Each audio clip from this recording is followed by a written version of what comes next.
Ito ay rated SPG. Striktong patnubay at gabay ng magulang ang kailangan. Maaaring may masiselang tema, lengguwahe, karahasan, sexual, horror o droga na hindi angkop sa mga bata.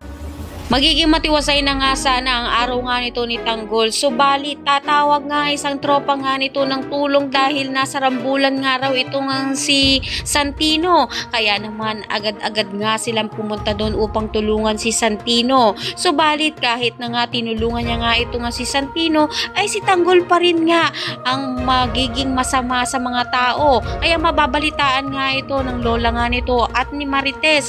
At sinabi nga nito ni Marites na hayaan nga raw ito nga si Tanggol na kung mahuli nga raw ito ng pulis ay ayos nga lang upang magkaroon naman nga raw ito ng leksyon. Subalit nag-aalala naman nga raw ito nga si lola nga niya dahil nga kung baka mapapaano nga ang kanyang apo, kaya naman pumunta nga sila doon upang pigilan na nga ang rumble at pauwiin na nga itong si Tanggol.